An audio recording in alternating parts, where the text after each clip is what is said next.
สอนโพกผ้าแบบนี้แบบในคลิปบัตเตอร์แบร์ไปดูเลยผ้าโพกหัวนะคะก็จะมีหลายผ้าหลายแบบมากๆแต่ว่าแบบที่แพลมีก็คือจะมี2แบบแรกก็คือแบบที่ใช้ในคลิปบัตเตอร์แบร์คืออันนี้นะคะจะเป็นผ้าสำเร็จแบบนี้ก็คือเขาตัดมาเป็นสามเหลี่ยมแล้วก็ตรงปลายจะเป็นเชือกแบบนี้นะคะส่วนผ้าอีกแบบนึงก็คือจะเป็นผ้าทั้งแบบเป็นสี่เหลี่ยมจัตุรัสแล้วก็แบบที่เป็นสามเหลี่ยมวิธีการโพกก็คือไม่ยากเลยทุกคนให้ทุกคนหายางมา1อันนะคะให้เราเริ่มด้วยการรวบผมไปข้างหลังแบบนี้นะคะแบ่งผมเสร็จปุ๊บให้เราเอายางมัดไว้ก่อนค่ะแล้วก็วันนี้เราจะใช้ผ้าอันเดียวกันกับที่แพลทำในคลิปบัตเตอร์แบร์นะคะก็คือเป็นผ้าสำเร็จแบบนี้ง่ายมากทุก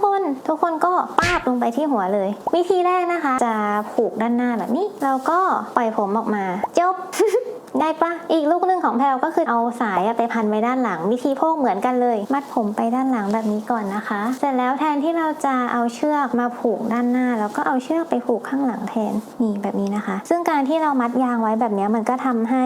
ผมเราไม่พันกันไปพันกันมาเวลาที่เรามัดเชือกมัดไปเลยข้างใต้ยางถ้าเกิดว่าทุกคนไม่เอายางมัดไว้ก่อนไอจังหวะเนี้ยมันจะยากมากทุกคนเพราะว่าเชือกกับผมเราก็จะพันกันเสร็จแล้วเราก็ดึงออกมาแล้วเราก็จัดทรงด้านหน้าสักนิดนึงเรียบร้อยค่ะง่ายมากใครที่แบบวันไหนไม่อยากสระผมหรือผมมันก็สามารถโพกแบบนี้แล้วเราก็สระผมแค่หน้าม้าเฮ้ เท่านี้เลยค่ะง่ายมากไปทำตามกันได้นะคะถ้าอยากดูอะไรอีกสามารถคอมเมนต์บอกด้านล่างได้เลยนะคะคลิปนี้ไปแล้วค่ะบ๊ายบาย